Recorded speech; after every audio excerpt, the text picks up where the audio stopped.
Salut Joselito. Salut Philippe. Qu'est-ce que t'as foutu cette semaine? J'ai fait mon VTO. J'ai failli faire mon VTO, pardon. T'as fou, t'as failli faire. Je- Donc c'est quoi le je- vidéo? Ah, vision, traction, organisation. Mais ça, c'est juste les La version acronymes. Joselito. La version Vision- Joselito. Ouais, organiseur de la vision et de la traction. Alors c'est quoi la vision traction? C'est un bouquin. J'ai posté en début d'année, j'ai reposté en fin de premier trimestre. Le VTO, cet outil est d'une simplicité trompeuse. Depuis 3 ans, j'utilise avec nos clients un business plan en 2 pages. Donc c'est un business plan en 2 pages. On dit toujours, faut pas faire de business plan, mais celui-là, vous pouvez le faire. On va expliquer pourquoi. Et après, j'ai enchaîné avec une super accroche. J'en ai vendu un d'ailleurs. Combien de personnes dans votre équipe savent répondre du tac au tac aux 8 questions clés qui définissent votre stratégie? Et oui, combien? Et donc, il y a 2 pages sur ce doc. On va voir ça aujourd'hui. Une page pour la vision de long terme et sa déclinaison à 3 ans, ainsi que votre identité. Qu'est-ce qu'une identité? Et une page avec les objectifs pour l'année 2023, les priorités du trimestre et puis les blocages à résoudre aussi. On va rentrer un peu plus dans le détail. C'est quoi les 8 questions? T'en as comme ça en tête un peu? J'ai même pas. Quand tu dis les 8, c'est lesquels? Les C'est les 8 cases questions pour qui remplir. font que ta boîte, elle a de la vision et de la Euh, traction ou pas. non, je les C'est ai plus plus de ou moins tête. les cases à remplir. On, Mais on c'est va plus faire ou le moins tour des lesquels, par 8. On va les présenter Ouais. rapidement et puis on partagera peut-être notre écran et peut-être même qu'on remplira le tien en live. Sinon, on ne sait Tadam. pas quand ce sera fait. Non, c'est pas vrai, j'allais le faire. Franchement, j'étais dessus. Je l'ai- Mhm. je l'ai- j'ai- C'est juste que j'en fais pour beaucoup de gens en ce moment. Laissez-nous et un voilà. commentaire. Est-ce que vous pensez que Joselito allait vraiment le faire et que si on le fait pas aujourd'hui, il le fera? C'est dans mon agenda. Ah, Également, parier sur combien de temps il va mettre à reprendre ce qu'on va faire aujourd'hui en live. Et si on regarde dans 3 semaines, est-ce que ça aura bougé ou pas? Vos paris sont les bienvenus. On va un petit peu ajuster le zoom, cette image là. Allez, c'est parti. Alors, les 8 questions. Premièrement, déjà, pourquoi faire VTO? Qu'est-ce que j'avais noté? Ouais, la VTO, ça change la vie, mais ça change la vie comment? J'avais fait un post aussi où je parlais de ça. Je l'ai perdu. Donc ça change la vie comment? On va plusieurs choses. Déjà la clarté, l'alignement, les objectifs. Et puis de façon très pratique, j'étais à une conférence à Londres il y a quoi? Il y a moins de 15 jours. Et donc plus dans mon milieu là, les entrepreneurs, location independent, tout ça. Je n'ai toujours pas le traduire en français celui-là. Nomade, mais pas forcément nomade, mais nomade friendly. Et donc une des présentatrices nous racontait comment elle avait bossé 1658 heures en 2020.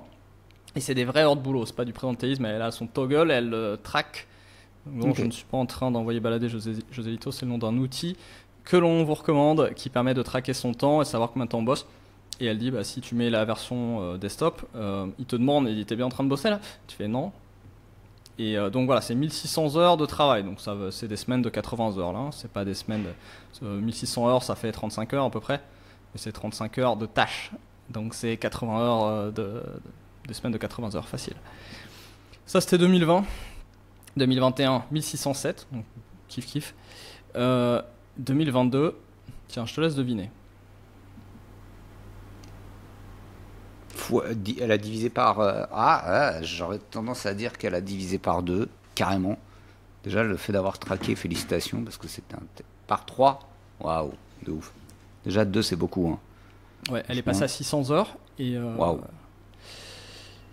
et le chiffre d'affaires a augmenté, Et j'allais dire ISO chiffre d'affaires. Non, en plus, le chiffre d'affaires a augmenté. légèrement. Bon, une belle croissance, à sa taille Belle c'est bien. croissance. Ok. Pas délirant, mais bien pour sa taille. En plus, dans un contexte qui est moins favorable, parce que son business était plutôt favorisé par la période Covid, Ok. et son business est également défavorisé par la guerre en Ukraine, puisqu'elle est pas loin, enfin elle est à la frontière en gros, dans un pays donc, qui est affecté, et où les gens ont autre chose en tête que ce qu'elle vend là tout de suite. Donc D'accord. ouais, très intéressant. Et puis bon, après, elle a passé un moment à nous expliquer comment elle avait implémenté la méthode. Donc pas juste VTO, mais les 6 parties de la méthode. Avec qui elle nous a dit aussi qu'elle avait donc une personne qui est passée responsable des opérations, ce qu'on appelle nous intégrateur dans le cadre de cette méthode. Personne qu'elle avait déjà en interne. Et donc tout le monde dit, bon ok, mais est-ce que... déjà ISO chiffre d'affaires, très bien. Ensuite, d'accord, mais toi tu bosses moins, mais est-ce que la personne en question t'as fait du logis là? Est-ce qu'elle, elle bosse moins aussi? Elle a dit oui, c'est sa meilleure année. Si on l'écoute, c'est la meilleure année qu'elle ait eue jusque-là. Et un autre truc que j'ai trouvé très intéressant, c'est elle nous présente les parties qui ont eu le plus d'impact pour elle. Et la façon dont elle le présente, c'est pas son avis à elle, c'est pour son équipe. Quels sont les 3 trucs qui, pour son équipe, ont été une vraie révolution? Donc ça, c'est sympa aussi parce que les équipes sont pas forcément très excitées par l'arrivée de plus de formalisme, de ce type de structure, de KPI, d'objectifs trimestriels, tous les éléments de la méthode qui peuvent faire quand même peur aux équipes. Et non, ces équipes sont contents et 3 items que les équipes ont elles-mêmes choisis en disant ah non, ces 3 trucs-là, pour nous, ça a tout changé. Je vous parlerai pas de ça aujourd'hui, je vais me concentrer sur le VTO qui est un des éléments du format et qui résume un petit peu tout. Et je vais faire mon truc. Alors allez, les 8 questions.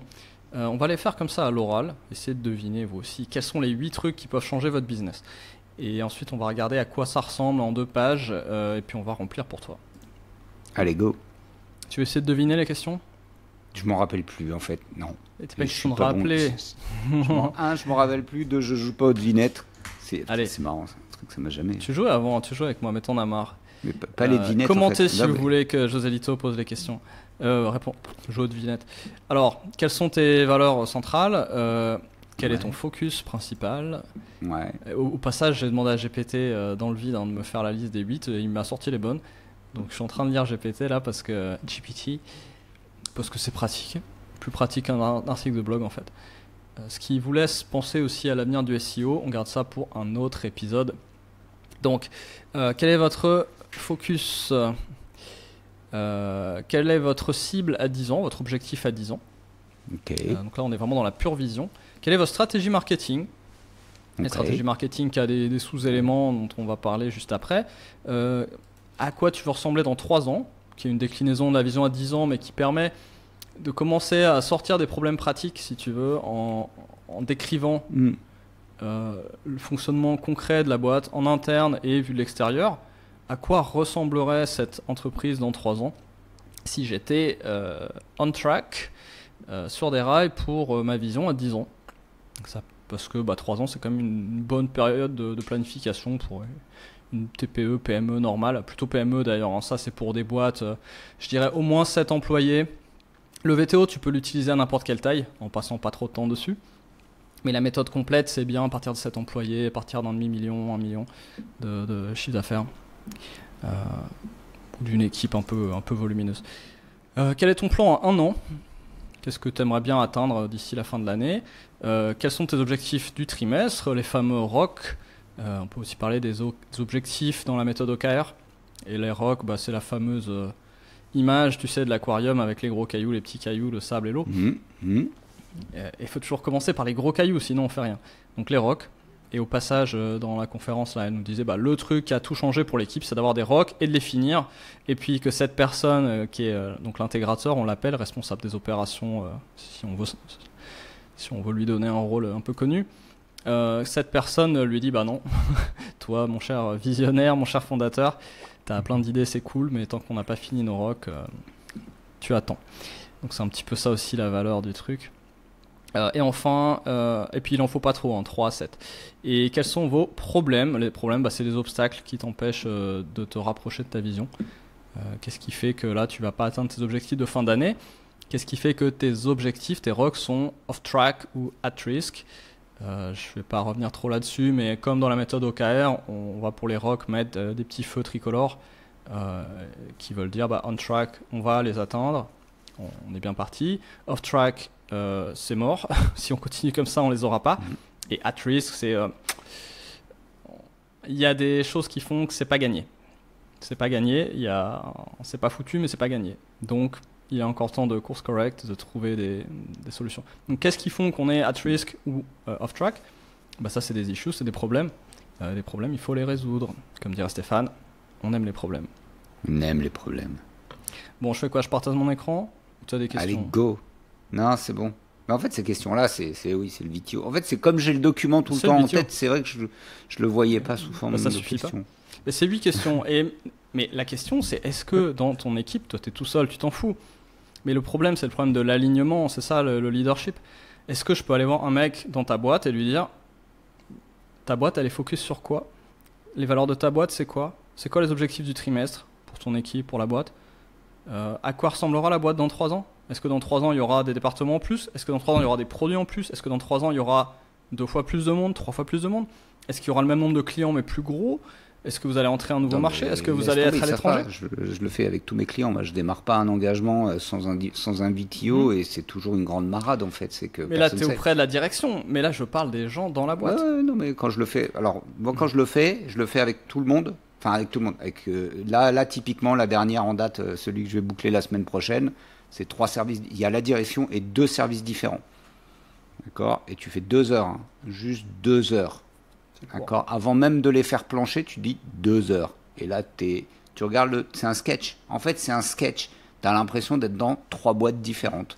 Et les gens te le disent, ils disent waouh, truc de ouf. Tu sais comment les boîtes agiles, les boîtes à la Tesla, SpaceX, etc., les Musk Companies et toutes les boîtes comme ça, anciennement les grosses licornes de la vallée, les GAFA, qui aujourd'hui sont devenues un peu empâtées, mais comment elles ont fait pour avoir cette énergie? Comment on fait pour avoir ce fameux management super agile où les choses vont vite et les choses innovent? Ça tombe pas du ciel, ça vient du fait que tout le monde dans la boîte sait à peu près vers quoi il faut tendre.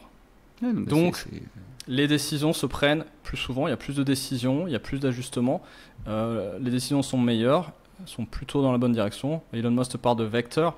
Moi j'avais fait la même chose pour le branding il y a 15 ans. Non, ouais si 15 ans, 2008. 2008 j'ai fait ma soutenance de master. J'avais dessiné des vecteurs comme ça. C'était pour la marque, pour dire si tous les signaux qu'émet ta marque vont dans tous les sens, ta résultante elle est un petit peu random. Mais c'est vrai que s'ils vont tous dans la même direction, tu as une résultante puissante. Et l'image des vecteurs, je sais pas, on parlait de Backes tout à l'heure. Musk qui vient de la physique lui aussi, donc il a la même image pour le management. Il te dit une boîte, 100 000 personnes, c'est que des vecteurs. Si Sarkozy disait ça tire à U et à Dia. Non, mais c'est la même chose. Mais c'est ça en fait. Si les chevaux tirent dans tous les sens, parce que pour Sarkozy, les Français sont des chevaux. Hein. Ça va être gratuite. Bon, allez, partageons l'écran. Donc, le bénéfice de tout ça, c'est l'alignement. Et clairement, quand il n'y a pas besoin, tu enlèves des coûts de middle management. Et les middle managers coûtent cher. Si tout le monde n'est pas toujours en train de dire ah non, c'est pas ça qu'on veut, et en plus, mais, de nouveau, dans ces boîtes, même les middle managers ne savent même pas te dire où ils vont. Souvent. Donc, une différence colossale. Alors, le VTO de José Lito. J'espère que vous nous suivez jusque-là. Si je parle trop vite, vous commentez. Hein. Plaignez-vous un peu. Allez, tes valeurs. Donc, les 8 questions, on les retrouve ici. Et puis, c'est découpé en 2 pages, on l'a dit. La vision, l'attraction. Vision, c'est qu'est-ce qu'on visualise pour le futur, qu'est-ce qu'on souhaite. Et puis, l'attraction, c'est comment on y va. Là tout de suite maintenant. Go. Puis on va mettre à jour. Go. Et à refaire tous les trimestres, on l'a pas précisé. Hein. Oui monsieur. Et tous les ans. Donc prenez un jour tous les trimestres, 2 jours tous les ans. Dans un mât en Provence, avec un jacuzzi. Et seul, neige, mais en fait seul ou dans une boîte, tout ce que tu veux. Hein, c'est toujours le même délire. Hein. Par contre, là tu vois, juste avant, je l'ai fait avec 2 freelances et ça marche pareil. En vrai, c'est la même. Quand tu es freelance, tu peux dans tes débuts d'activité. Ouais. Tu peux t'éparpiller. Les gens te disent ouais, tu devrais faire ça. Ah toi, je te verrais bien là-dedans ou des trucs comme ça. Et quand tu arrives et que tu fais toi-même, enfin quand tu fais ce travail et que tu le fais tous les trimestres, ça te pose. Et si ça marche pour un, ça marche d'autant mieux pour 3, 10, 20, 50, 100 en fait. C'est valable aussi. Core values, alors ça, on peut passer rapidement, mais chez moi, il y a toujours liberté, passion et créativité. Parfait. Voilà un homme qui connaît ses valeurs. Très bien. Au passage, tu me parlais tout à l'heure d'une boîte, d'un rachat, très intéressant. Oui. Oui. Donc, une culture de start-up, ça se décide. Une culture, et encore... Merci. Une culture de PME, ça se décide pas, ça se formalise. Donc, ça se formalise. En plus, une boîte, comment tu découvres les valeurs de ta boîte. Et tu peux pas les créer, tu dois les découvrir. Et après, tu peux peut-être essayer de faire du changement. Tu fais ça, tu vas voir tout le monde, tu parles des call values, tu poses la question, tu as des boîtes, j'ai fait des VTO dans des boîtes, on m'a dit, ouais, nous c'est simple, on est à fond, on a 9 valeurs, vas-y, je t'écoute. Bah non, tu peux même pas en retenir 3, 9 c'est énorme, 7 c'est beaucoup. Tu fais le tour de la boîte et personne sait à peu près de quoi ça parle. Tu as des valeurs d'ailleurs. Tu as des trucs à la con toujours. Donc, 2-3 petites astuces aussi. C'est bien d'avoir des valeurs opposables. Alors là, c'est limite. J'irai pas dans le détail. Hop, pardon. Excusez-moi. Encore. Il est en camping. Je suis aujourd'hui très mal installé. Je suis très très mal installé en fait. Désolé. Ouais. Donc les valeurs doivent être opposables idéalement parce que l'idée c'est de créer une culture. C'est pas juste de dire qu'on est des bonnes personnes. Donc là c'est un peu limite pour celle-là parce que c'est assez difficile de visualiser des valeurs opposées. Mais bon, ça passe encore. Chez moi, je peux te le dire, en fait, la liberté, c'est lié au fait que je suis agnostique par rapport à tout éditeur de logiciel. Ouais. Par exemple, ça, c'est un vrai sujet. Cette notion de liberté, elle intervient surtout là dans le fait que je suis agnostique. Donc, je déboule pas avec un framework, un logiciel. Je me sens libre de ça et parfois, ça me joue des tours. Ça serait...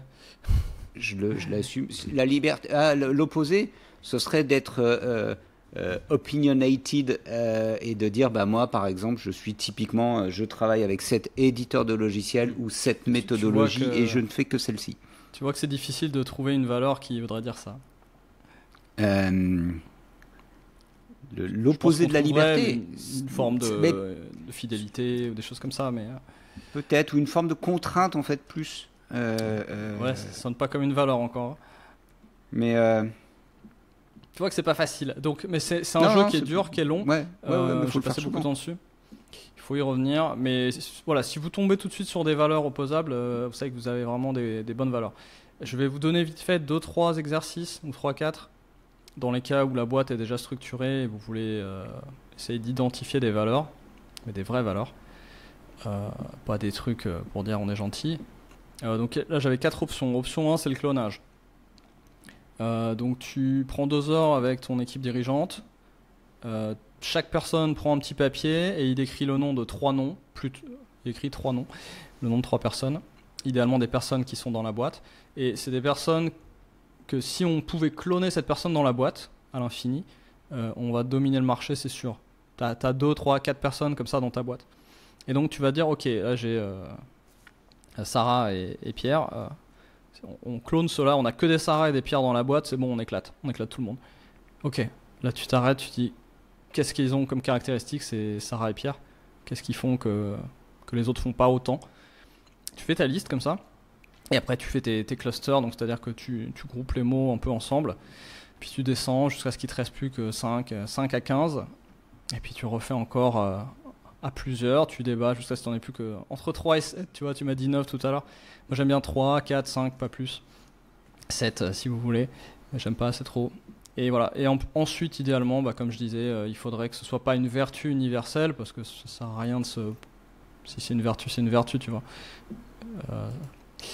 Voilà, donc la technique numéro 1, si on avait que des personnes comme ces deux-là, ou comme celle-là dans notre boîte, on éclaterait tout. Quelles sont leurs valeurs? Deuxième exercice, alors ça j'avais retenu, il l'avait pas utilisé comme ça, mais c'était le podcast avec, comment il s'appelle, Germinal Gambato. Ouais. J'avais adoré sa description de la culture. Et je me suis dit, ok, ça on va l'utiliser comme exercice pour trouver les valeurs. Donc le choc culturel. T'embauches une personne qui connaît son métier, elle arrive dans la boîte, elle est choquée. Pourquoi elle est choquée? Qu'est-ce qui la choque? Et maintenant, comment on lui explique? Ah, ici, c'est comme ça parce que... Voilà, ça, c'est des valeurs. Ouais, je capte. Ouais, j'ai vu passer ça il n'y a pas longtemps chez... on en a parlé. On en a parlé plusieurs fois ici. Y compris il n'y a pas très longtemps. On parlait de... Toi, non, Georgette, de chez Wallaxy, qui en a parlé il n'y a pas longtemps sur LinkedIn, parce qu'il dit, moi, il n'y a pas de télétravail. c'est no way, donc je peux pas faire du remote. Je remote pas. Je galère à trouver des gens à Montpellier, mais je remote pas parce que mes locaux sont organisés, tout est organisé. On passe du temps tous ensemble. Wallaxy, c'est 10 millions d'euros de chiffre d'affaires. Aujourd'hui, c'est 50 personnes. Et il dit, bah non, je suis désolé, je galère à Montpellier pour trouver ce que je cherche. Et il parle de ça, justement. Il dit, bah ouais, je peux... Ouais. C'est drôle parce que pas de télétravail, c'est devenu une valeur qui choque. Ça, c'est nouveau. C'est c'est marrant de voir le truc, mais... ça m'a fait, tu vois, mais c'était exactement ça. C'est ok, mais je peux te l'expliquer. Il dit, il y a plein de candidats qui disent, mais pourquoi pas de remote? Et il dit, bah parce que regarde, c'est comme ça. Après, tu prends pas. Et ça, c'est opposable. Ouais. Parce que tu peux, pour le remote, tu peux être contre le remote. Ouais. Personne ne peut te dire, c'est pas une vertu, quoi. Exercice 3, l'élagage. Bah, tu prends tous les gens qui se sont barrés de la boîte. Et pourquoi ils sont partis, ou pourquoi on les a fait partir. Ok. Et puis bah, ça te donnera une idée de quelles sont les valeurs de la boîte. Et puis enfin le manifeste, t'écris 10 choses qui sont normales, communes dans ton métier. Donc on se rapproche de la théorie du choc aussi là. Tu regardes toutes les choses qui sont normales et que tu fais pas. Je sais pas, j'étais avec un client là, il est dans la finance, tous ses concurrents prennent des commissions que leur reversent les produits financiers. Bah eux ils filent les commissions aux clients. Ok. Donc t'écris ce que toi tu fais à la place de ce que font les autres, que tu ne fais pas. Et voilà, après tu fais une sorte de manifeste. J'aime bien les manifestes en ceci plutôt que cela, ou ceci bat cela. Tu sais, quand on dit la culture bat la stratégie, ou des trucs du genre. Ce type de formule. Okay. Ou dans le manifeste agile, on te dit la documentation plutôt que... attends, c'est l'inverse. Je suis perdu.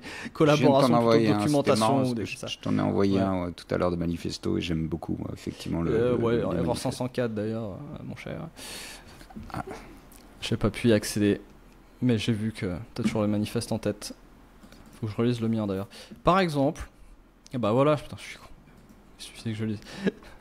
Documentation plutôt que spécification. Discipline bat la motivation. Culture mange la stratégie. Au petit-déj. Voilà, 4 exercices pour trouver ses valeurs. Quand on a racheté une boîte ou quand on a une boîte qui n'a jamais fait l'exercice ou qui a fait l'exercice d'une façon inappropriée. Bon, le focus. Alors le focus, il y a plusieurs rubriques. 2 rubriques. Ouais. Pour qu'on existe et notre niche, parce que c'est toujours bien d'être un peu focus si on est petit. Là, il y a 3 items, on n'en garde qu'un. Donc est-ce que toi, tu es plutôt purpose, cause ou passion? Bah, c'est écrit là, en passion. Ouais, il y a plutôt passion, mais en fait, c'est marrant parce qu'il y a plutôt passion et pourtant, mon vrai sujet, c'est toujours d'aider mes clients à faire communauté avec leurs clients. Mes clients ne parlent pas à leurs clients, donc mon vrai sujet, c'est je vous aide à renouer la conversation et souvent je dis je vous aide à faire, je vous aide à faire communauté avec vos clients. Voilà. Open a conversation community. Ouais. J'ai du mal à l'écrire correctement, mais bon, comme le doc est en anglais, j'écris en anglais.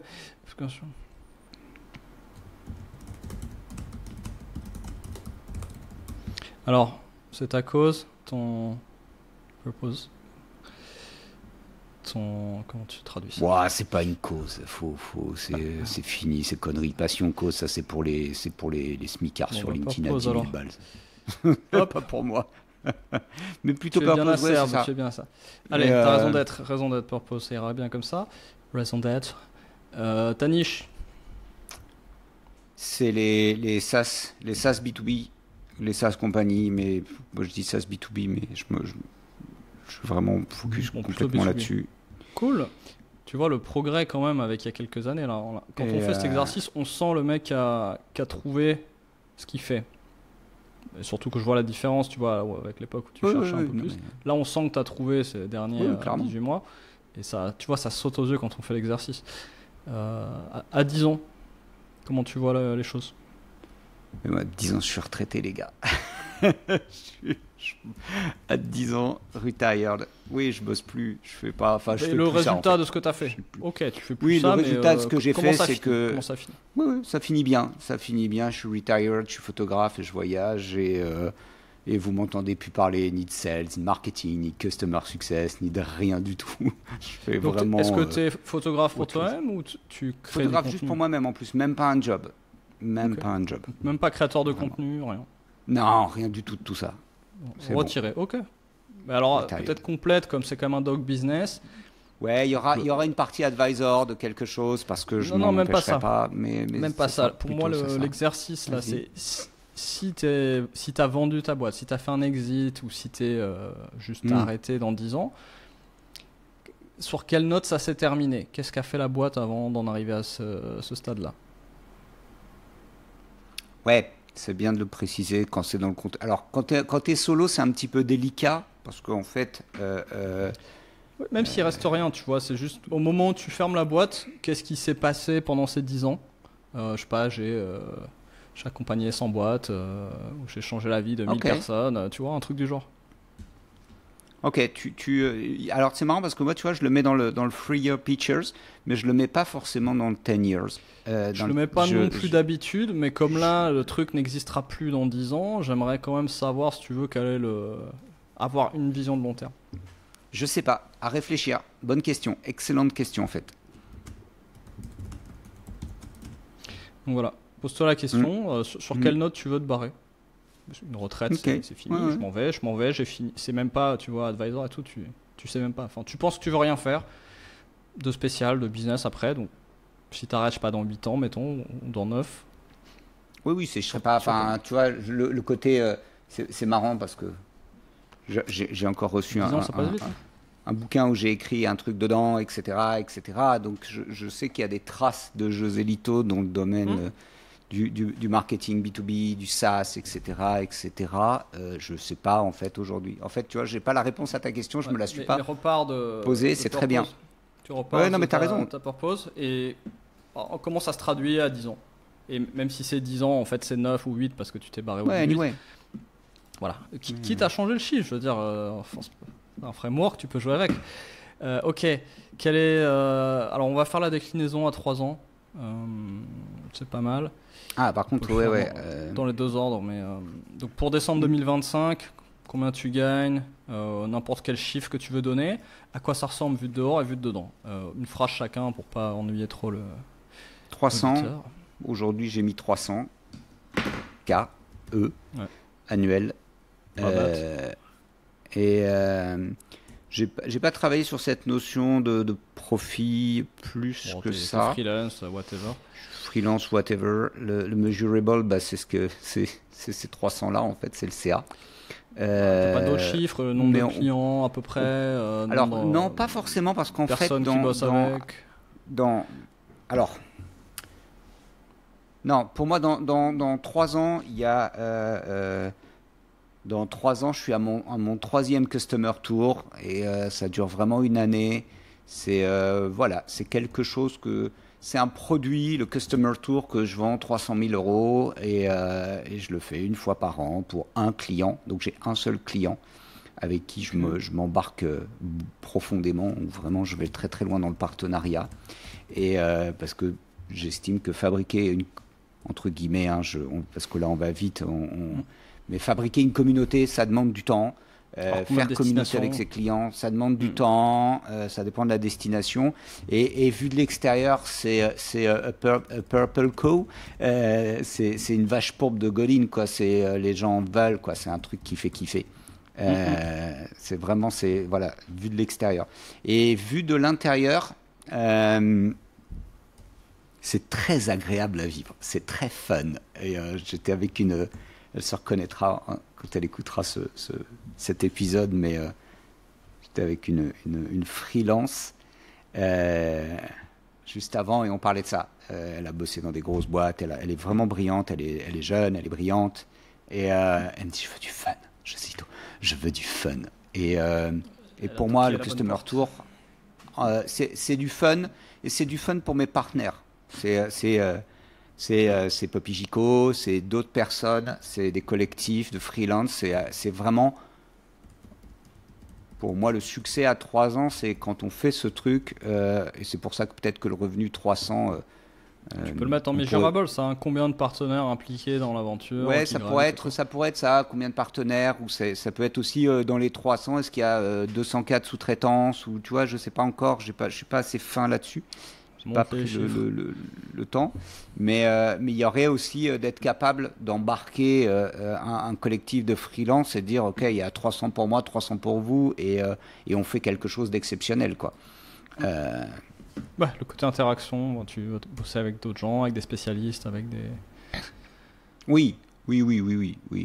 Ça rejoint la value passion. Je reviens un peu sur les mesurables parce que ça, là, c'est un petit peu particulier dans ton cas, mais pour une PME qui nous regarderait, vous pouvez mettre un nombre d'employés, vous pouvez mettre un nombre de sites, vous pouvez mettre un nombre de clients, vous pouvez mettre un nombre de produits vendus, vous pouvez mettre un nombre de gammes, n'importe quoi qui se mesure et qui ait une déclinaison concrète au bout de 3 ans, sur la route vers ces 10 ans, qu'est-ce qu'il faudrait déjà avoir atteint? Je sais pas, je parlais avec une fintech, dans 10 ans ils veulent l'agrément bancaire. Ok, ça veut dire que dans 3 ans, s'ils veulent être une banque dans 10 ans, dans 3 ans il faut qu'ils aient, ne me demandez pas les noms des différents agréments financiers, mais il faut qu'ils soient organismes financiers, machin truc chouette, dans 3 ans. S'ils veulent avoir une chance d'être une banque dans 10. Tu vois, il y a une roadmap pour pas mal de business comme ça. Il faut arriver à faire ce rétro-planning. Pour être, en fait, quand j'ai ce 3-year picture, c'est parce que à partir du moment où je fais ça à la 3e année, très honnêtement, je sais que ça veut dire que pour moi, dans 10 ans, je suis vraiment quelqu'un qui a une indépendance. Je sais pas encore, on va pas tout dire, mais pas pour cacher parce que je sais pas, mais je suis en road trip, je suis full nomade, je pratique la photographie parce que c'est une passion chez moi et il n'y a aucun sujet économique, c'est-à-dire qu'en tant que photographe, je ne plonge pas dans tous ces sujets de gagner sa vie en tant que photographe, pour être producteur de contenu, blablabla, nada. Je fais de la photo pour faire de la photo. Et je lègue ma banque d'images à l'humanité et nada mas, quoi. C'est tout, c'est mon leg, c'est pas basta. Bon, on fera les chiffres une autre fois, mais ça me paraît un peu bas du coup. Mais oui, je pense que c'est pas le bon chiffre. Non. Et c'est ça qui est intéressant dans l'exercice, hein, c'est que quand tu le fais Exactement. régulièrement, tous les 3 mois, etc., d'un seul coup tu dis ah ouais mais attends, c'est pas le bon chiffre. Parce que si tu veux être vu ta situation, si tu veux être retiré, si tu veux être retraité dans 10 ans, je pense qu'avec 300 de chiffre d'affaires ici, on va voir comment ça se décline. Bon, derrière tu as ton business model, etc. Tu fais tes calculs, mais tu vois. Et ça oblige à ça. Exactement, tu vois les incohérences. Cet outil t'oblige à ça et tu dis ah ouais mais alors je reviens sur mes 10 ans, sur mes 3 ans et c'est ça qui est puissant. Allez, on va faire un peu de marketing maintenant. Donc, ta stratégie marketing. À qui tu vends? Qu'est-ce qui est spécial chez toi? 3 items.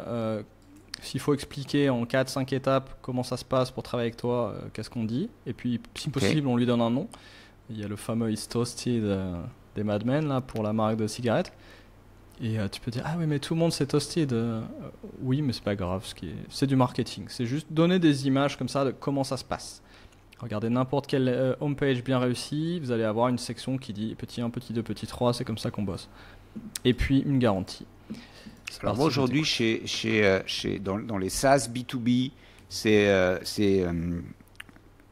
surtout des boîtes qui ont 10 ans, une dizaine d'années. C'est ma cible naturelle. Au-delà alors, on pourrait mettre du chiffre d'affaires pour corréler, mais là on fait l'exercice, mais c'est... Pourquoi du 10 years B2B SaaS? Parce que justement, c'est déjà des entreprises souvent qui ont des clients et ça fait longtemps qu'elles ne leur parlent plus en fait. Ça fait, tu vois, cette target fait que ça fait 10 ans, tu as du produit et tu es plus dans comment j'atteins mes objectifs, comment je sers mes investisseurs, mes parties prenantes, mes stakeholders, etc., etc. Et tu t'es un peu naturellement éloigné de ton client et là-dessus, je suis très naturel. Et pour aujourd'hui, je les travaille exclusivement, pour moi en tout cas, en France. Et mon Customer Tour fonctionne très bien. Ce qui est intéressant parce que je peux être opportuniste pour faire des missions en Espagne ou autre, mais Moi, aujourd'hui, j'aime bien le faire. J'aime bien faire ça en France. Il y a combien de personnes dans cette liste? C'est-à-dire, quand tu dis combien de personnes? Combien d'entreprises? Ah, combien moi je vise d'entreprises chaque année? Non, mais... non, combien il y en a dans le marché que tu vises là? Donc des SaaS B2B de 10 ans en France. Ça c'est un truc, tu vois. Là-dessus, je suis pas assez finot C'est pour ça qu'on aujourd'hui. l'appelle The List ici, parce que Ouais. une fois que tu as une liste une fois que tu as un marché cible suffisamment bien défini comme ça, tu peux aller le démarcher parce que tu vas faire la liste. Il y en a quoi? Il y en a 100, oui. il y en a 1000, il y en a moins de 10 000 certainement. Probablement autour de 1000. Il y a pas Entre longtemps, 100 et j'en 1000. ai fait un. C'était marrant parce qu'on s'était posé la question sur des scale-up et on est tombé d'accord sur le fait qu'il y en avait une trentaine, grand max. Voilà. Quand on a 30, tu n'as pas besoin d'un canal. Tu les appelles tous un par un. Yep. Et tu fais du pseudo ABM manuel, c'est-à-dire si tu as les 30, tu fais 30 podcasts ou articles de blog qui parlent de leurs 5 secteurs et en les mentionnant, et après tu leur écris, quoi. Enfin, tu vois. Yeah, mais ça, tu vas déjà à l'étape. C'est très intéressant de voir comment ça résonne tout de suite. Dès que tu fais ça enlève le problème de ouais, mais tu sais, j'ai entendu beaucoup parler en ce moment d'omnicanalité. Qu'est-ce que tu en penses là-dessus? Mais en fait, t'en as combien? T'en as des boîtes qui ont 10 ans, B2B SaaS en France, qui font 100 millions. Il y en a quoi? Il y en a peut-être 5000. Mais à 5000, j'ai même pas besoin de faire un site internet, un machin, un bidule. J'ai 100 personnes à appeler aujourd'hui dans mon réseau LinkedIn et j'arrive à toucher les 5000 boîtes qui comptent en France. Et comme il me faut un client par an, ça. Pas besoin de me casser le cerveau. Alors, quelles sont les trois choses que tu fais qui sont ensemble te rendent unique et vont séduire ces SaaS B2B qui ont 10 ans en France? Alors, ce que je fais, il y a trois choses intéressantes. Alors, une, je suis consultant, alors architecte du revenu ou revenu architecte, mais en attendant, je suis consultant, je suis artiste et je suis nomade. Et quand tu mélanges les trois, ça devient funny. Parce que quand tu dis que tu vas faire communauté, le fait d'être consultant, artiste et nomade, ça fait que, José Lito, tout seul, peut à la fois travailler en amont comme un consultant, audit, diag, préconisation, etc. Le job du consultant. Le côté artiste fait que je peux produire du contenu, je peux faire des photos, je peux faire des vidéos, je peux faire du podcast. Je chante pas, par contre, je danse pas. Mais par contre, ce qui fait que je peux faire certaines choses et je suis déjà assez autonome. Faire banque d'images, par exemple. Donc, c'est sûr que quand tu te balades pour un client et que tu parles de communauté, il se retrouve à la fin de la mission avec une banque d'images. Ça, c'est intéressant. Et le côté nomade, c'est que j'ai pas de chien, pas de chat, pas d'enfant, pas de femme. Donc, je peux vivre dans un fourgon à l'année et aller dans un petit village de 500 habitants ou aller quand mon client a comme client... je peux traîner au Puy-en-Velay, mais parce que je me suis entraîné au Puy-en-Velay. Oui, et je peux traîner parce que tu vois, quand ton client est une PME industrielle et qui te dit bah ouais, mais moi je m'appelle Gagne et puis je suis au Puy-en-Velay et que tu fais appel à un consultant, ouais, je savais que ça allait te faire tilt. Tu fais appel à un consultant et le mec te dit non mais il n'y a pas d'hôtel au Puy-en-Velay, mais moi j'y vais pas, je vais pas passer au Puy-en-Velay. L'hôtel au Puy-en-Velay. Faut que je loue une bagnole, c'est compliqué. Et là, tu as un José Lito qui dit non, mais moi je suis nomade, donc au Puy-en-Velay, tu sais quoi, j'y vais, j'y passe 3 jours, j'ai pas d'hôtel, c'est pas grave, j'ai mon fourgon. Donc voilà, ce mix de consultant artiste nomade, et ça donne aussi. Truc en face de la gare ou au-dessus de la gare, en face. En 2004. Et en fait, il y a un truc aussi, c'est que ce côté artiste revient avec cette passion et cette créativité qui fait que ce que moi j'appelle artiste en tout cas, c'est d'avoir ce point de vue décalé, cette énergie artistique de créativité, mais que je vais structurer avec du process de consultant. Voilà. Alors, c'est à la sauce José Lito. Essayez pour vous, c'est assez marrant de faire cet exercice et de dire ah ouais, mais alors combien il y a de consultants artistes nomades? Il y a un José Lito, bonjour. C'est ça. Exactement. Donc ça, c'est des vrais trois uniques. Les trois trucs sont pas uniques en soi, mais les trois ensemble, vous ne trouverez pas. Donc ce mec est unique. Et vous voyez, là, c'est une personne toute seule qui a enfin trouvé son truc. Et vous voyez, c'est un de mes meilleurs VTO, tu vois. J'ai rarement eu une feuille vision aussi rapidement et aussi bien faite. Et imaginez quand vous avez une boîte où 10 000 ou 500 ou 1000 ou 10 000 personnes ou 100 000, la taille d'un Tesla c'est 100 000 par exemple, personnes sont capables ou même la moitié d'entre eux sont capables de remplir ça, connaissent la réponse aux 8 questions. Vous imaginez la puissance de ce collectif. Là, ça fait vraiment un collectif. C'est pas juste un empilement de personnes qui se soumettent à des managers. C'est quand même très différent. D'ailleurs, je l'ai jamais fait. Ça serait amusant de le faire avec des gens comme toi ou autres et remplir pour des boîtes connues, des boîtes qui ont vraiment une puissance de fou. Tu vois, des Apple, des Tesla, des Facebook, des Google, des Nike, des Netflix. Je donne trop d'exemples digitales, mais la Poste. Moi, je l'ai fait pour. SNCF. Alors, tu serais impressionné de voir comment au sein du groupe La Poste, alors évidemment Leica, mais au sein du groupe La Poste, c'est toujours impressionnant de voir comment ils sont très. Il y a beaucoup de collaborateurs qui sont très matures là-dessus, qui ont une vision très claire. Je parle pas du groupe là, je parle de nous, des gens qui ne sont pas de la boîte, faire le truc de l'extérieur pour voir à quel point c'est évident.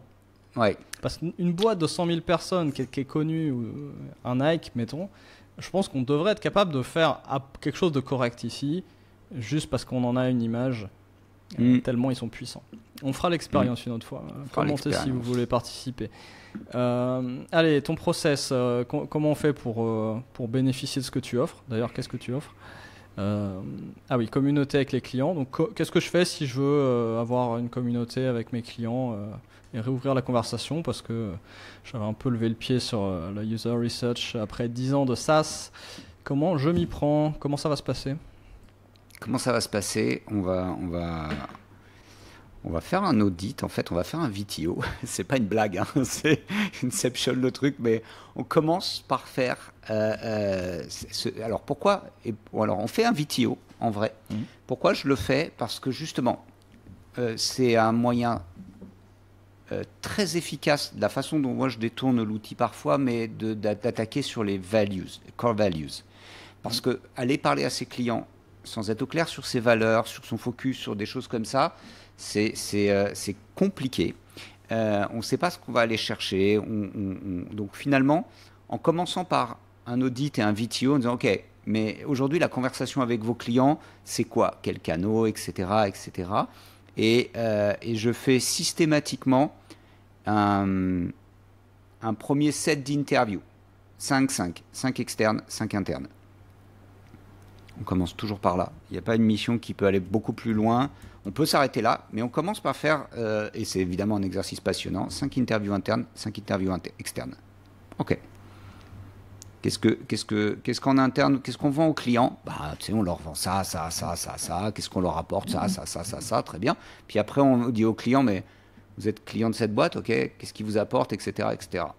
Et là, juste après, il y a du Jobs to be done tour, effectivement. Et là, on commence à mesurer le gap entre la perception qu'on a et la perception que nous, on a du marché et la perception du marché que le marché a de nous. Et là, j'arrête. Généralement, ça s'arrête ici. Il n'y a pas besoin d'aller beaucoup plus loin. Mais ça après un an? Non, ça, c'est toujours 90 jours max. Mais ça, tout à l'heure, tu disais que tu voulais faire des tours d'un an.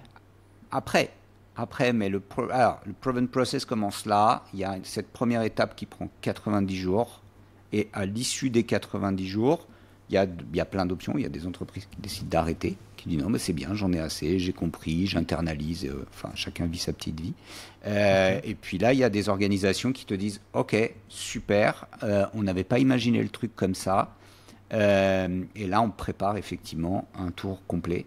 On peut faire des tours de 90 jours, hein. On peut faire des mini-tours. Comment s'appelle le process des 90 jours? Tu peux lui donner un nom? Je lui donne pas de nom, je devrais. Allez. Donc donnez un nom à votre process si vous pouvez. Ouais, t'as raison. Bah, VTO, c'est un nom. Trial Picture, vous voyez, ils nous ont mis un petit IM là, parce que je suis pas agréé pour faire leur truc, hein, donc j'ai juste lu le bouquin et que je connais plein de gens qui l'ont fait, je l'ai testé depuis 4 ans. Je l'ai testé sur des clients en interne, etc. Mais Voilà, ils forment les gens, donc ils déposent toutes leurs marques, ils nomment leur process, et puis ça marche très bien pour eux. Tout le monde connaît leur nom. Ils ont le People Grader, le Accountability Chart, etc., etc. Donc ouais, et Job Speed Tour, bon, on peut faire la même chose, on va pas le faire là, ça te laisse un peu du boulot, et puis ça permet d'avancer, pas faire un épisode trop long. Une garantie. No une garantie, je rappelle, une garantie doit être formulée sous forme de si, ceci, alors cela. Commencez pas à nous filer des... Et si vous voulez un très bon exercice de garantie, vous lisez la section sur les garanties de $100 million offer de Alex Hormozy. Il y a no guarantee. Take your risk. C'est quoi? Mais je l'ai écrit comme ça sur mon vidéo. No guarantee, take your risk. On va le faire mieux que ça. Donc, une forme de garantie proposée par Hormozy, c'est l'anti-garantie. Alors ça, c'est pas dans Traction. Donc, c'est quoi ton anti-garantie? Si tu donnes pas de garantie, il faut expliquer pourquoi. Par exemple, Ryanair, pas de garantie d'arrivée vivant, mais c'est le moins cher. Oui, il n'y a pas de garantie parce que, en fait, pour moi, la notion de garantie est associée à la notion d'un risque, en fait. Donc, Tout à fait. Une garantie, c'est l'élimination du risque. Mais il y a pas de risque dans le sens où 90 jours aujourd'hui, parce qu'évidemment, faudrait annoncer un pricing, etc. Mais quand une entreprise s'engage pour 90 jours sur un produit qui coûte 40K, c'est zéro risque. Ça coûte... Enfin, je le dis comme ça, forcément en exagéré. Tu vois, j'ai des discussions, par exemple, j'ai des SaaS qui font 2 millions d'euros et tu dis, OK, tu mets 10K aujourd'hui pour faire 5 interviews comme ça, mais je me déplace pas, c'est-à-dire je fais en visio 5-10 interviews. Voilà. Une interview avec un José Lito, c'est 900 euros. Donc tu dis, OK, 10 interviews, 9000 euros. La boîte fait 2 millions d'euros, il n'y a pas de risque à dépenser 10K. Quand tu fais plus de 20 millions d'euros, il n'y a pas de risque à dépenser 35 ou 40K. Ouais, c'est de l'argent de poche, donc argent de poche qui va te ramener nécessairement des insights qui changent ta vie. Voilà. Et après, tu peux arrêter sans contrainte au bout de 90 jours ou tu es prêt pour un one year tour. Voilà, je n'ai pas réussi à le rédiger correctement, mais si tu prends le temps, tu peux trouver vraiment un argumentaire. Mais tu as raison, c'est ça. Le no guarantee n'est pas de ouais, ça va marcher à tous les coups. C'est juste que vous allez apprendre des choses, on ne va pas prendre beaucoup de ressources dans l'organisation.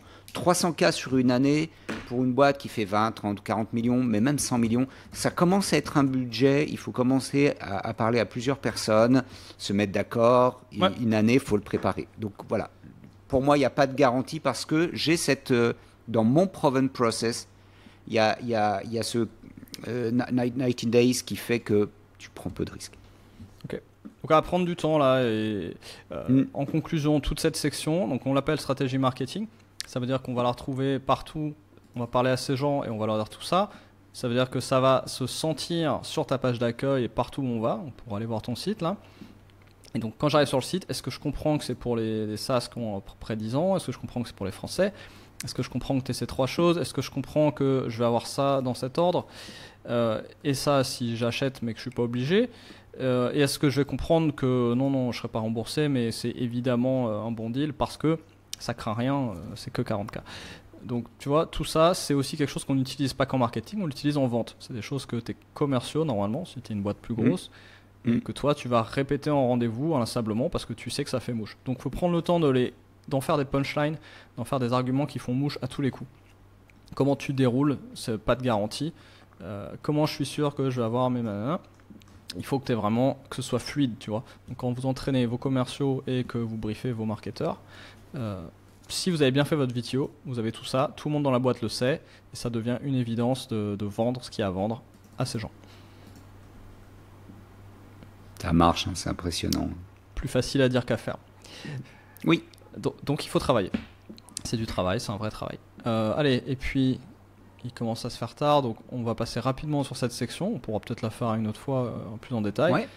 Mais en quelques mots, tes objectifs pour la fin 2023. Ça, je l'avais noté cette année, en 2023. Donc solde, vendre un tour. Voilà. Vendu et démarré. Et un tour vendu et démarré. Correct. Ok. Pour obtenir ça, qu'est-ce qu'il faut avoir fini pour le 31 septembre?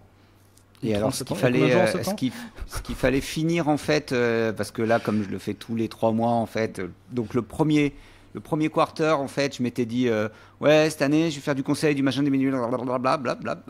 Le deuxième trimestre, j'avais dit, ok, je vais. En fait, c'est venu parce que c'est quelque chose qui est arrivé sur le début mars, fin février, début mars. Dans mon goal for year, j'avais aussi rajouté, parce que je l'ai écrit là. Il y avait marqué Say no to all other great ideas. Ça, c'était super important pour moi. Dire non à tout le reste. Et ça, c'est ce que je tiens. Et on est au mois de juillet. Moi qui voulais te proposer un truc. J'ai dit non à une quantité de choses ces 6 derniers regarde. mois. Regarde à quel point le format est flexible. Measurable. Dans les quantifiables, je vais mettre 0 non-goal. Started. Très mal écrit, mais voilà. Tac. En mesurable, rien, 0 choses qui ne sont pas ton objectif de lancer. De démarrer. Correct. Et ça, je le tiens. Et on est à la demi-année. Et alors, pour ça, il fallait que je pourra le mettre en euros aussi. 0 € généré par autre chose que des tours. Et dans les rocks, j'avais prévu de trouver un client, d'acheter un van et de planifier un road trip sur 1 an. Et en fait, c'est très intéressant parce que finalement, j'ai trouvé un client. Je n'ai pas acheté le van, mais tu vois, enfin, yep, correct. J'ai vu t'envoyer du lourd sur LinkedIn, là, ça tourne, t'écris bien et t'écris beaucoup. Je sais pas, je pense pas qu'il y ait de GPT beaucoup dans ce que t'as posté. Ça sonne bien comme toi. Non, je l'écris tous les matins au petit déjeuner. C'est tous les matins en buvant mon café. Joli. Tu es un modèle pour moi. Au passage, on va expliquer le on-track, off-track. Alors, dis-moi, celui-là, c'en est où? Alors, ça, c'est on-track. Ça sera fait pour fin Q3, il y en aura. Ça, c'est... Oui. Post-consistently. On-track, et c'est un vrai sujet. Et alors, évidemment, il y avait aussi, dans mes rocks, de faire toute la partie website. Ne me parle pas du passé. Donne-moi tes rocks de ce trimestre. Ah bah alors là, le trimestre, en fait, juillet, août, septembre, on a vraiment le website. Il est fait le site, alors il y a quoi à rajouter? Oui, il est fait, mais en fait, bah, c'est ce que tu disais par rapport au proven process, guarantee, etc. C'est pas on track aujourd'hui. On n'arrive pas à comprendre si on fait joselito-tirados.com, on dit ok, je vois qu'il y a quelque chose qui tourne autour de jobs to be done, tout ça, mais c'est pas clair, c'est pas crystal clear, donc faut vraiment update website. Oui. Donc en gros, il faut que tu finisses ici tes punchlines, que tu les extrapoles, évidemment, c'est trop compact. Il faut que tu aies, je sais pas, 5-10 pages de contenu qui détaillent tout ça de façon extrêmement compelling, persuasive et claire, et que tu déroules ça ensuite sur ton site web pour fin septembre. Et comme je ne suis pas superstitieux, j'ai l'objectif de profiter de l'été pour vendre un POC de 90 jours, en fait de 3 mois, parce que là j'étais parti sur un projet d'1 année et c'était un petit peu un gros morceau à vendre effectivement. Et c'est le 90 Day POC, exactement. Ouais, et ça c'est ce que je fais sur l'été, c'est mon objectif de cet été, de vendre un 90 jours, donc un produit à 40K. Excellent. Statut de ces deux-là?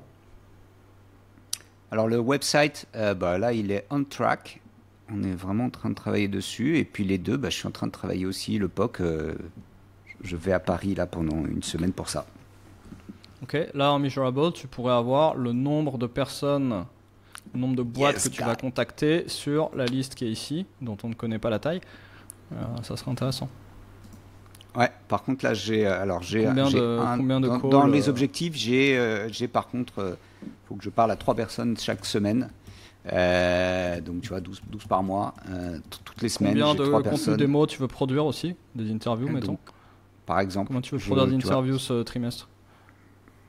Faut au moins que j'en fasse, faut que j'en fasse 10. Okay. Parce que c'est génial, c'est que là tu vas vendre de la production de contenu en partie, donc tu peux toi produire ton contenu pour toi-même en fait, et juste ça te fait un canal. YouTube, LinkedIn, Ouais, Thread d'autant plus peut-être. que je le fais même c'est assez drôle, parce que finalement, je le fais même pour quelques Pour ton personnes plaisir. qui me disent mais tiens, en ce moment, je suis en train de réfléchir à ça, machin, machin. D'accord, ok. Et en fait, j'arrive avec une espèce de ligne manette en disant tiens, produit gratuit, produit d'appel, tiens, regarde, goûte. Voilà, un échantillon de je l'ai fait pour. Comme ça, parce qu'après tout, j'ai le temps de le faire finalement. C'est pas, Bah oui. c'est une forme de prospection.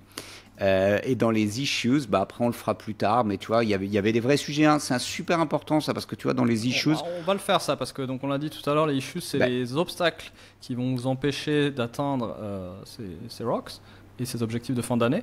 Donc prenons 5 minutes pour donner les exemples dans ton cas, mais c'est très important. Et les issues, qu'est-ce qu'il faut en faire? Bah faut les résoudre.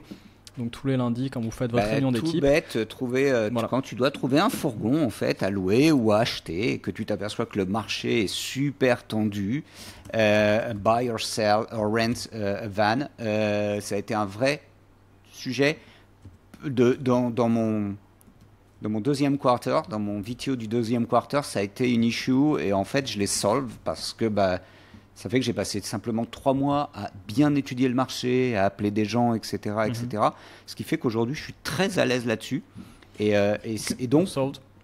c'est Au solved, il n'y a plus d'issues. passage, on a une méthode aussi qui est dans Traction qui t'explique comment résoudre les issues, sur quel rythme. Ouais. Donc, il y a d'autres rituels hebdomadaires. C'est-à-dire qu'une fois que là on est descendu au trimestre, après il y a un rythme hebdo. Et sur ce rythme hebdo, on va résoudre des issues, les grosses qui vont dans le VTO, puis des plus petites qui viennent juste d'arriver. Et ils ont toute une méthode aussi de Identify, Discuss and Solve. On n'en parlera pas aujourd'hui, mais c'est intégré quasiment comme ça dans Jico, notre outil de gestion de projet. Et Jico.co, vous pouvez jouer avec. Alors, Ok, t'as d'autres issues qui te restent là qui vont t'empêcher de faire tout ça ce trimestre? Et de démarrer un tour pour la fin d'année? Non. Non, en fait, là, bah non, là, je vais faire ça. Il n'y a pas d'issue en particulier. Il y a quand même un truc que je voudrais signaler, c'est que moi, je dis à mes clients, bah, vous savez quoi, faites-moi une liste de 12. Ils me disent, pourquoi 12? Parce que si tu traites un problème par semaine, donc dans 12 semaines, tu auras tout traité, tu auras réussi en fait. Prends-en Ouais. un par semaine. Essaie de te dire, allez, j'en casse un par semaine. Et alors, c'est bullshit, c'est pipeau, mais c'est assez rigolo de se dire. Ouais, si c'est des problèmes à la bonne taille, pourquoi pas. Et Ok, c'est des donc problèmes toi, à la t'en as bonne pas. taille. Non, là aujourd'hui, j'ai plus euh, euh, voilà, j'avais plus un problème, mais c'est marrant parce que finalement, là, faut le voir à la taille d'un individu, mais de consistency en disant, mais pourquoi j'ai du mal avec mes routines, et là, j'ai pris un coaching. J'ai solve une issue en disant, ok, j'ai besoin d'un coaching, j'ai besoin d'être accompagné, il y a quelque chose que je sais pas forcément faire. J'ai un peu eu la même. Au moment où tu te dis, bon, le dénominateur commun de tous mes problèmes, c'est quand même moi. Ouais, quand t'es solo, enfin c'est plus. Si t'es solo ou même pas, parce que des fois, en fait, en vrai, hein, des fois, dans certaines organisations, euh, comme je travaille beaucoup avec les CEO, c'est le CEO qui est le problème. Ah, nous, on en voit tous les jours en fait. Tous Et, les jours, on voit des CEO gars, qui sont ok. le problème. Donc à un moment, on se regarde, on se dit, ah bah peut-être que moi aussi en fait. Ouais, mais quand tu mets Peut-être que je issue, suis c'est pareil toi, que ouais, tous ces couillons. Hein. pas mieux. Donc voilà. Donc, j'ai Bon, qu'est-ce que décidé t'en de penses? casser. Est-ce que Merci. t'aurais c'est fait un- mieux tout seul? Tu sais, c'est très rigolo parce que quand je fais des exercices de travail sur les interviews, on dit souvent faites-les dans les deux sens. C'est-à-dire que quand vous interviewez quelqu'un, faites en sorte que la personne vous interviewe pour qu'elle aussi, elle sente ce que ça produit comme effet. Et là, pourtant, VTO, je le fais avec mes interlocuteurs. Je persiste et je signe. Je connais la méthode, etc., etc. Je paye pour ça, en fait. Le fait pas seul, ça. Alors, je peux vous dire, en tout cas en tant que. J'arrive dans ces boîtes-là, quand je fais un vidéo, on me regarde comme ça en me disant ha ha ha, hi hi hi. Et puis d'un seul coup, on me dit ouais, c'est pas si simple ton truc, hein. Ça fait pas 50 slides, c'est pas estampillé Un business plan en 2 pages. Big Four. Et c'est vraiment puissant. Faites-le, payez pour. Faites-vous accompagner. Vous pouvez le faire seul. Je ne sais pas comment toi tu pratiques, Philippe. Moi, Ouais, je tu peux leur le dis, faire tout ok, seul. faites-le dans votre coin. Et après, on le met en commun. Je leur On le met envoie. en commun quand il y a plusieurs équipes, par exemple. Mais même en solo, je dis ok, tu sais quoi, fais-le seul et après en ping-pong, ça vaut vraiment la peine. C'est un très bon exercice. Ouais, je leur envoie le template pour qu'ils se familiarisent avec les catégories, mais clairement, il faut le faire à plusieurs. J'ai eu des cas où les clients avaient déjà bossé leurs valeurs, etc. Et un peu comme toi aujourd'hui, en 2 heures, c'était plié. Ça ne veut pas dire que c'était plié, mais en 2 heures, on avait assez de matériel pour lancer le trimestre et l'année. Pour la première fois, hein. Et c'était vraiment pas mal. Et j'en ai eu d'autres où ils n'ont aucune idée de rien. C'est vraiment gérer comme ça vient. C'est des boîtes plus petites en général. Mais là, j'avais une boîte d'un peu plus de 50 personnes. Ils sont plus près de 80. Bon, entre 50 et 100. Petite PME. Et tu vois que le dirigeant avait une appétence pour le management. Donc, il avait déjà fait le boulot. Donc, ça a été vite. Et on a mis le doigt sur des trucs. Tu vois, il dit, ah ouais, on va faire ça. Mais parce qu'il y avait un terrain. Il y a un terreau qui est là. Je reviens quand même là-dessus pour finir quand même, parce que mal. J'ai passé 2 heures sur un pardon pour la lumière, 2 heures récemment. Là, je l'ai fait, ça a duré donc en 2 heures, c'est-à-dire que j'ai présenté, pitché et donné les éléments en disant ok, on aura un deuxième meeting où là chacun aura travaillé l'exercice dans son coin, etc. À l'issue du premier meeting, il y a déjà le CEO m'a dit waouh. Donc on était 3 dans la pièce. Le CEO m'a dit waouh, j'ai l'impression que je suis CEO de 2 boîtes différentes en fait. Génial ça. C'est le genre d'insight qui sort pas souvent, tu vois. Dans quel autre contexte de consulting tu sors des punchlines, enfin pas des punchlines, des réalisations comme celle-là, mais qui changent la vie. Je veux dire, tu réalises ça, tu vas prendre une décision. Si tu prends une décision derrière, tu vas changer ta boîte, tu vas changer ta vie. Là, on parlait tout à l'heure de la Miss qui a réduit par 3 son temps de travail. Elle s'est mariée, elle a fait du non-profit pour l'Ukraine pendant 3 mois. Pendant 3 mois, elle a créé un truc pour aider les Ukrainiens dans son pays, puisqu'il y a beaucoup de réfugiés dans son pays. Et elle n'a pas été au bureau pendant 3 mois. Au début, elle a dit attendez, je prends 2 semaines, là, il faut que je fasse quelque chose. Elle a fait son truc. Au bout de 2 semaines, elle a dit attendez, encore une semaine. Ça a duré 3 mois. Et la boîte a fait son chiffre d'affaires, ça tourne. Ah oui, non, mais c'est donc ça, c'est un exemple un peu lifestyle business, tu vois, c'est pas forcément comme ça que raisonne un dirigeant de PME, quoique demain, t'as une chimio à faire, comment va la boîte? Oui, alors il y a de ça. Donc là, je le donne à la taille d'une boîte de 50 personnes. Tu fais 2 heures, tu as un CEO qui dit waouh, j'ai l'impression d'avoir 2 boîtes. Ah ok, et on est en train de travailler sur un sujet qui est vraiment pointu. Moi, pour ma part, en tout cas, là, je suis en train de faire mes bilans de 20 ans d'entrepreneuriat, 10 ans de conseil. Là, j'étais en train de parler avec une personne qui se lance. Et je dis, mais moi, ça fait 10 ans que je patauge, quoi. Quand je fais le conseil, quand je fais le bilan de 10 ans de José Lito, c'est bien, hein, ma vie, elle est cool. Hein. Je dis juste, ça fait 10 ans que je patauge. Depuis qu'on a travaillé ensemble ce VTO, depuis l'année dernière, là où je l'ai fait, je dis, ok, pour José Lito 2023, en attendant, ça fait que 6 mois que je lâche pas l'affaire. Tous mes calls, c'est toujours la même chose. J'ai un customer tour, jobs to be done interview, v'là le site, v'là le machin, v'là le bidule, v'là le truc. Hier, quelqu'un m'a dit, ok, je te mets en contact avec quelqu'un de cette boîte, je te mets en contact avec un tel, on va parler à un tel. Et là, mon agenda, on est au cœur de l'été, il n'y a pas de business, hein. Sauf que j'ai juste 2 rendez-vous tous les jours, où à chaque fois, je suis toujours dans le même truc. Et ce marketing strategy, ce bloc qui a l'air complètement bateau, tu dis mais non, déconnez pas, c'est plus long, c'est plus compliqué. J'affine, ça rend redoutable d'efficacité. Hein, c'était ma réaction évidemment il y a 4 ans quand j'ai découvert le truc. Hein. Mais bon, parfois je suis discipliné et je teste les frameworks jusqu'au bout. Et là je commence depuis 1 an à 1 an et demi où je le pratique avec plus de clients. Et là j'en fais de plus en plus. Je commence à vraiment sentir ce que ça change. Et ouais. Quand tu vas sur un site, tu dis ok, est-ce que j'ai ma marketing stratégie? Bon courage. Et puis commenter si tiens, faudrait peut-être qu'on fasse un ou deux spectateurs là en live comme on vient de faire. S'il y a eu des amateurs, contactez-nous. Ah ouais, carrément. Et commentez si vous voulez qu'on fasse des gens qui regardent la chaîne. Commentez. Allez go. C'est parti. Bon, merci beaucoup Philippe, top. Allez, on a un autre sujet pour la prochaine fois, mais j'ai déjà oublié. On est de catastrophe nucléaire là-dessus. On retrouvera. Allez, à la semaine prochaine. Quoi